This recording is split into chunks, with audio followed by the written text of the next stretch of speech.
നമ്മൾ ആഗ്രഹിക്കുന്ന എല്ലാ കാര്യങ്ങളും നമുക്ക് നേടിയെടുക്കാനായിട്ട് സാധിക്കും. അത് എങ്ങനെയാണ് എന്നുള്ളതിനെ കുറിച്ചാണ് ഞാൻ നിങ്ങളുമായിട്ട് ഇന്ന് ഷെയർ ചെയ്യാൻ പോകുന്നത്. ഹായ്, ഞാൻ രാജിമോൾ PS, പാഷൻ ടു ബിസിനസിന്റെ പുതിയൊരു വീഡിയോയിലേക്ക് എല്ലാവർക്കും സ്വാഗതം. നമ്മളുടെ ഒരു ആഗ്രഹങ്ങൾ അത് എത്രത്തോളം വലുതാണെന്ന് നമുക്ക് സെറ്റ് ചെയ്ത് വെക്കുക. നമ്മൾ ആഗ്രഹിക്കുന്ന എന്ത് നമുക്ക് നേടിയെടുക്കാനായിട്ട് സാധിക്കും. അത് നമ്മൾക്ക് ഏറ്റവും അതിനായിട്ട് ഇമ്പോർട്ടൻ്റ് ആയിട്ട് വേണ്ടത് ക്ലാരിറ്റിയാണ്. ടോണി റോബിൻസിന്റെ ഒരു വാചകത്തിൽ നിന്ന് തന്നെ തുടങ്ങാം. Clarity is power. നമുക്ക് എന്തൊരു ആഗ്രഹമാണെങ്കിലും അതിനൊരു ക്ലിയർ ആയിട്ടുള്ളൊരു ക്ലാരിറ്റി ഉണ്ടായിരിക്കുക എന്നുള്ളതാണ്. അതിന് എത്രത്തോളം നമുക്ക് അച്ചീവ് ചെയ്യണം എന്നുള്ളതിനെ കുറിച്ച് കൃത്യമായിട്ടുള്ള ഒരു ധാരണ ഉണ്ടായിരിക്കുക. നമുക്കിപ്പോൾ ഹെൽത്തിലാണെങ്കിലും വെൽത്തിലാണെങ്കിലും കരിയർ, റിലേഷൻഷിപ്പ്, അതുപോലെ തന്നെ നമ്മൾ കോൺട്രിബ്യൂഷൻ കൊടുക്കുന്നതിലാണെങ്കിലും ഏതൊരു കാര്യത്തിലാണെങ്കിലും നമുക്കൊരു കൃത്യമായിട്ടുള്ളൊരു ധാരണ ഉണ്ടായിരിക്കണം. എൻ്റെ ഹെൽത്ത് എനിക്ക് ഇത്രമാത്രം ഇമ്പോർട്ടൻ്റ് ആണ്, അതിനകത്ത് എനിക്ക് എൻ്റെ ബോഡിയുടെ ശരീരത്തിൻ്റെ ഭാരം ഇത്രത്തോളം കുറയ്ക്കണം അല്ലെങ്കിൽ കൂട്ടണം, എനിക്ക് ഹെൽത്ത് ഇതുപോലെ ഇമ്പ്രൂവ് ആക്കണം എന്നുള്ളതിനെ കുറിച്ചൊക്കെ ഒരു ഹെൽത്തിനെ കുറിച്ച് നമുക്കൊരു ധാരണ ഉണ്ടായിരിക്കണം. അതുപോലെ തന്നെ വെൽത്തിനാണെങ്കിലും നമുക്ക് ഇത്രത്തോളം സമ്പാദിക്കണം, ഇത്ര ഒരു വെൽത്ത് എനിക്ക് ജനറേറ്റ് ചെയ്യണം. അതുപോലെ തന്നെ റിലേഷൻഷിപ്പിലാണെങ്കിലും എൻ്റെ ചുറ്റിലും എന്നെ സപ്പോർട്ട് ചെയ്യുന്ന അല്ലെങ്കിൽ എനിക്ക് എങ്ങനെയുള്ള ഒരു ആളുകളായിരിക്കണം എൻ്റെ ചുറ്റിലും ഉണ്ടായിരിക്കേണ്ടത് എന്നുള്ളതിനെ കുറിച്ചൊക്കെ നമുക്ക് കൃത്യമായിട്ടൊരു ധാരണ ഉണ്ടായിരിക്കണം. നമുക്ക് ചാരിറ്റി ചെയ്യുന്നതിലാണെങ്കിലും നമ്മുടെ വെൽത്തിൻ്റെ ഒരു 10% നമ്മൾ ചാരിറ്റി ചെയ്യണം. അങ്ങനെ എല്ലാത്തിനും ഒരു മെഷറബിൾ ആയിട്ടുള്ള ഒരു കൃത്യമായിട്ടുള്ള ഒരു ധാരണ നമുക്കുണ്ടെങ്കിൽ മാത്രമേ നമുക്ക് എന്തൊരു കാര്യമാണെങ്കിലും അച്ചീവ് ചെയ്യാനായിട്ട് സാധിക്കുകയുള്ളൂ. സോ ക്ലാരിറ്റി ഉണ്ടായിരിക്കുക എന്നുള്ളത് ഏറ്റവും ഇമ്പോർട്ടൻ്റ് ആയിട്ടുള്ള ഒരു കാര്യമാണ്. അതിന് വേണ്ടിയിട്ട് നമ്മളൊരു 5 കാര്യങ്ങൾ, ഇമോഷണലി കണക്റ്റഡ് ആയിട്ടുള്ള ഒരു 5 കാര്യങ്ങൾ നമ്മൾ ടൈം ലൈനിൽ എഴുതി വെക്കുക. എനിക്ക് ഇന്ന കാര്യങ്ങൾ, ഇത്ര കാര്യങ്ങൾ എനിക്ക് അച്ചീവ് ചെയ്യണം എന്ന് ഉള്ള ഒരു കാര്യം നമ്മൾ എഴുതി വെക്കുക. അങ്ങനെ ചെയ്യുമ്പോൾ നമുക്കത് കൃത്യമായിട്ട് പെട്ടെന്ന് നമുക്കത് ഫാസ്റ്റായിട്ട് നമുക്ക് അച്ചീവ് ചെയ്യാനായിട്ട് സാധിക്കും എന്നുള്ളതാണ്. രണ്ടാമതായിട്ട് നമ്മളുടെ ഒരു ഗോൾ നമ്മൾ സെറ്റ് ചെയ്യുമ്പോൾ, നമ്മൾ ഒരു കാര്യം നേടിയെടുക്കണമെന്ന് ആഗ്രഹിക്കുമ്പോൾ അതെന്തിന് ഞാൻ നേടണം, അതെന്തുകൊണ്ടാണ്, എനിക്കതിൻ്റെ വൈ ഫാക്ടർ എന്താണ്, ഞാൻ അത് നേടിയെടുക്കുന്നതുകൊണ്ട് എനിക്ക് എന്താണ് ഗുണമുള്ളത്, അത് നേടിയില്ലെങ്കിൽ എനിക്ക് എന്താണ് നഷ്ടപ്പെടുന്നത് എന്നുള്ളതിനെ കുറിച്ചൊരു സ്ട്രോങ് ആയിട്ടുള്ളൊരു വൈ ഫാക്ടർ നമുക്ക് അതിനകത്ത് ഉണ്ടായിരിക്കണം എന്നുള്ളതാണ്. മൂന്നാമതായിട്ട് നമുക്കൊരു സ്ട്രോങ് സ്ട്രാറ്റജി ഉണ്ടായിരിക്കണം എന്നുള്ളതിനെ കുറിച്ചാണ് പറയുന്നത്. നമുക്കൊരു സ്ട്രോങ് സ്ട്രാറ്റജി ഉണ്ടായിരിക്കുക എന്ന് പറഞ്ഞാൽ നമുക്കൊരു ആഗ്രഹം, വലിയ ഒരു ആഗ്രഹമാണോ ഉള്ളത്, അതിനെ നമ്മുടെ മനസ്സിനെ എപ്പോഴും അല്ലെങ്കിൽ നമ്മുടെ ബ്രെയിനിന് എപ്പോഴും എന്താ പറയുക, എപ്പോഴും റിവാർഡുകൾ ആഗ്രഹിക്കുന്നതാണ്. നമ്മൾ എപ്പോഴും റിവാർഡുകൾ ആഗ്രഹിക്കുന്നുണ്ട്. നമുക്ക് ചെറിയ ചെറിയ കാര്യങ്ങൾ അച്ചീവ് ചെയ്യുമ്പോൾ നമുക്ക് ഒരുപാട് സന്തോഷം ലഭിക്കും. അതിനെക്കുറിച്ച് കൂടുതൽ നമുക്ക് ചെയ്യുവാനായിട്ട് ആഗ്രഹങ്ങൾ ഉണ്ടാവാറുണ്ട്. സോ അങ്ങനെ നമ്മുടെ മനസ്സിന്, നമ്മുടെ ഒരു ബ്രെയിനിന് ഒരു റിവാർഡ് കൊടുക്കാൻ വേണ്ടിയിട്ട് ഒരു വലിയ ആഗ്രഹത്തെ നമ്മൾ ബ്രേക്ക് ഡൗൺ ചെയ്തിട്ട്, ഒരു സ്ട്രാറ്റജിക്കായിട്ട് അതിനെ ബ്രേക്ക് ഡൗൺ ചെയ്തിട്ട് ഒരു ഇയർലി ഉള്ള ഗോളിനെ മന്ത്ലി ആയിട്ടുള്ള ഒരു മന്ത്ലി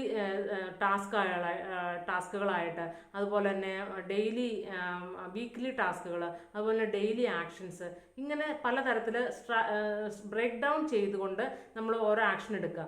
അങ്ങനെ ചെയ്യുമ്പോൾ എങ്ങനെയാണെന്ന് വെച്ചാൽ വലിയൊരു ആഗ്രഹത്തിലേക്ക്, നമുക്കൊരു വലിയ ആഗ്രഹമാണെങ്കിൽ അതിലേക്ക് എത്താനായിട്ട് ഒരുപാട് ടൈം എടുക്കും. സോ ആ ഒരു ആഗ്രഹം പൂർത്തീകരിച്ച് എത്തുന്നത് വരേക്കും നമുക്ക് കാത്തിരിക്കാനുള്ള ഒരു ക്ഷമ നമ്മുടെ ബ്രെയിനില്ല. ഹ്യൂമൻ സൈക്കോളജി അനുസരിച്ച് അങ്ങനെ അത്രയും വലിയൊരു ഗോൾ അച്ചീവ് ചെയ്തതിന് ശേഷം മാത്രമേ നമുക്ക് ഹാപ്പി ആവുള്ളൂ എന്ന് പറയുമ്പോൾ അത് നമ്മുടെ ബ്രെയിനിന് കൊടുക്കുന്ന ഒരു ഭയങ്കര വലിയ ബേർഡനാണ്. സോ അതിന് ചെറിയ ചെറിയ ടാസ്കുകളാക്കി ചെയ്യുകയാണെങ്കിൽ നമ്മൾ ഓരോ കാര്യങ്ങൾ അച്ചീവ് ചെയ്യുമ്പോഴും നമുക്ക് വളരെയധികം ഹാപ്പിനെസ് ഉണ്ടാവും. അതിനെക്കുറിച്ച് കൂടുതൽ ചെയ്യുവാനായിട്ട്, ആ ഒരു ടാസ്ക് കംപ്ലീറ്റ് ചെയ്യാനുള്ള ഒരു ഇനിഷ്യേറ്റീവ് കൂടുകയും ചെയ്യും എന്നുള്ളതാണ്.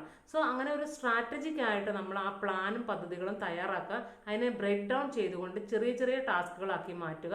അതിനെ പെട്ടെന്ന് പെട്ടെന്ന് അച്ചീവ് ചെയ്യാനുള്ള ഒരു രീതിയിലേക്ക് ആക്കി മാറ്റുക എന്നുള്ളതാണ് മൂന്നാമത്തെ കാര്യം എന്ന് പറയുന്നത്. അതുപോലെ തന്നെ നമ്മൾ ഡെയിലി ഹാബിറ്റ്സുകൾ, നല്ല നല്ല നല്ല ഹാബിറ്റുകൾ നമ്മൾ ക്രിയേറ്റ് ചെയ്യുക. അതായത് നല്ല റീഡിങ് ഹാബിറ്റ്, അതുപോലെ തന്നെ പുതിയ പുതിയ സ്കില്ലുകൾ പഠിക്കുന്ന കാര്യത്തിലാണെങ്കിലും ഒക്കെ നല്ല പുതിയ നല്ല ഹാബിറ്റുകൾ നമ്മൾ ഫോളോ ചെയ്യുക. അത് നമ്മളുടെ ഡ്രീമിലേക്ക് ഏറ്റവും കൂടുതൽ അടുപ്പിക്കുന്ന തരത്തിലുള്ള കാര്യങ്ങൾ ചെയ്യാനായിട്ട് ശ്രമിക്കുക എന്നുള്ളതാണ്. അഞ്ചാമത്തെ കാര്യം എന്ന് പറയുന്നത് നമ്മുടെ ഡിസ്ട്രാക്ഷൻസ് ഉണ്ടാക്കുന്ന കാര്യങ്ങൾ അല്ലെങ്കിൽ നമ്മുടെ എനർജിയെ ഡ്രെയിൻ ചെയ്യിക്കുന്ന കാര്യങ്ങൾ ഉണ്ടാവുമല്ലോ. പ്രൊക്രാസ്റ്റിനേഷൻ ചെയ്യുന്ന കാര്യങ്ങൾ, നമ്മുടെ അതുപോലെ തന്നെ negative surroundings, negative people, negative തോട്ടുകൾ നമുക്ക് ഇട്ട് തരുന്ന ആളുകൾ, അങ്ങനെയുള്ള സാഹചര്യങ്ങളിൽ നിന്നെല്ലാം നമ്മൾ മാറി നിൽക്കുക. നമ്മുടെ ഡിസ്ട്രാക്ഷൻസ് സംഭവിക്കുന്ന ഒരുപാട് കാര്യങ്ങൾ നമ്മൾ ചെയ്യുന്നുണ്ടാവും. ഡെയിലി സ്ക്രോളിങ് ചെയ്യുന്ന നമ്മുടെ സോഷ്യൽ മീഡിയയിൽ സ്ക്രോളിങ് ചെയ്യുന്ന കാര്യങ്ങളാണെങ്കിലും അങ്ങനെ ഒരുപാട് നമ്മുടെ എനർജി ഡ്രെയിൻ ചെയ്യുന്ന കാര്യങ്ങളെ എല്ലാം നമ്മൾ അവോയ്ഡ് ചെയ്തിട്ട് നമ്മുടെ ഏതാണോ മികച്ചതായിട്ട് നമുക്ക് നേടിയെടുക്കേണ്ട ഒരു കാര്യം അതിലേക്ക് കൂടുതൽ ഫോക്കസ് കൊടുക്കാനായിട്ട് ശ്രമിക്കുക. നമ്മുടെ ഒരു ഡെയിലി ടൈമിൻ്റെ ഏറ്റവും മേജർ പോർഷനും നമ്മുടെ ഒരു ഫോക്കസ് കൊടുക്കേണ്ടത് നമ്മൾക്ക് അച്ചീവ് ചെയ്യേണ്ട ആ ഒരു കാര്യത്തിലേക്ക് മാത്രം കൊടുക്കാനായിട്ട് ശ്രദ്ധിക്കുക. ഇനി ആറാമത്തെ കാര്യം എന്ന് പറയുന്നത് നമ്മുടെ വിഷ്വലൈസ് ചെയ്യുക. നമ്മൾ ഈ ഒരു കാര്യം അച്ചീവ് ചെയ്ത് കഴിയുമ്പോൾ എങ്ങനെയായിരിക്കും നമ്മുടെ ലൈഫ് എന്നുള്ളതിനെക്കുറിച്ച് നമ്മൾ വിഷ്വലൈസ് ചെയ്യുക. അത് ഡെയിലി നമ്മൾ ഉണരുന്ന സമയത്തും അതുപോലെ തന്നെ ഉറങ്ങാനായിട്ട് പോകുന്ന ആ സമയത്തും നമ്മളത് വിഷ്വലൈസ് ചെയ്യുക. അതുപോലെ തന്നെ നല്ല നല്ല അഫർമേഷൻസ് കൊടുക്കുക. അഫർമേഷൻസ് പറയുമ്പോൾ ഞാനത് എത്തിച്ചേരും, ഞാനത് ചെയ്തിരിക്കും, ഞാനത് ചെയ്യും, എനിക്കത് ചെയ്യാനുള്ള കഴിവുണ്ട്, ഞാനത് തീർച്ചയായിട്ടും അത് ചെയ്തിരിക്കും. അങ്ങനെ ഒരുപാട് നല്ല നല്ല അഫർമേഷൻസ് ഉണ്ട്. എനിക്കതിന് ശക്തിയുണ്ട് ചെയ്ത് തീർക്കാനായിട്ട്, ആ ഒരു കാര്യം അച്ചീവ് ചെയ്യാനായിട്ട് ഞാൻ കേപ്പബിൾ ആണ് എന്നുള്ളതിനെ കുറിച്ചൊക്കെ നല്ല നല്ല അഫർമേഷൻസ് കൊടുക്കുക. നമ്മൾ അത് എത്തിച്ചേർന്നതിന് ശേഷമുള്ള ആ ഒരു ലൈഫ് എങ്ങനെയായിരിക്കും എന്നുള്ളതിനെ കുറിച്ച് നമ്മൾ വിഷ്വലൈസ് ചെയ്യുക. അതുപോലെ തന്നെ നമ്മളുടെ ചുറ്റിലും സറൗണ്ടഡ് വിത്ത് ഗ്രോത്ത് ഓറിയൻറ്റഡ് പീപ്പിൾ, നമുക്ക് എപ്പോഴും നമ്മളുടെ ഗ്രോത്തിനെ സപ്പോർട്ട് ചെയ്യുന്ന ആളുകളുമായിട്ടുള്ള ഇൻട്രാക്ഷൻസ് ഉണ്ടാവുക. അതുപോലെ തന്നെ നമുക്ക് കൂടുതലും നമ്മളുടെ ഒരു സ്കില്ലിനെ ഡെവലപ്പ് ചെയ്യാൻ വേണ്ടിയിട്ടുള്ള ഒരു എൻവയോൺമെൻറ്റ് നമ്മൾ തിരഞ്ഞെടുക്കുക. കൂടുതൽ സപ്പോർട്ടീവായിട്ടുള്ള ആളുകളുമായിട്ടും നല്ല കമ്മ്യൂണിറ്റികളുമായിട്ടും ഒക്കെ നമ്മൾ ചേർന്ന് പ്രവർത്തിക്കുക. അങ്ങനെ ചെയ്യുമ്പോൾ തന്നെ നമുക്ക് കൂടുതൽ നമ്മളുടെ ഗ്രോത്തിലോട്ട് ഫോക്കസ് ചെയ്യാനായിട്ട് സാധിക്കും. അതുപോലെ തന്നെ നമ്മൾ നിരന്തരമായിട്ട് പഠിച്ചുകൊണ്ടിരിക്കുക, നമ്മുടെ സ്കില്ലിനെ ഡെവലപ്പ് ചെയ്തുകൊണ്ടിരിക്കുക. ഓരോ ദിവസവും നമ്മൾ പുതിയ പുതിയ കാര്യങ്ങൾ അപ്ഡേറ്റ് ചെയ്ത് നമ്മളുടെ ഒരു ആ ലക്ഷ്യത്തിലേക്ക് എത്തുവാനുള്ള സ്കില്ലുകൾ നമ്മൾ അപ്ഡേറ്റ് ചെയ്തുകൊണ്ടിരിക്കുക. അതുപോലെ നമ്മൾ മറ്റുള്ളവർക്ക് സെർവ് ചെയ്യുക.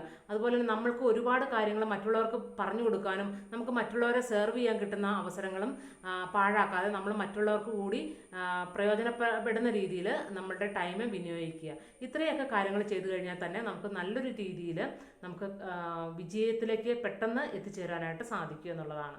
നല്ലൊരു വിഷയവുമായിട്ട് വരുന്നവരേക്കും നന്ദി. Bye bye. Take care.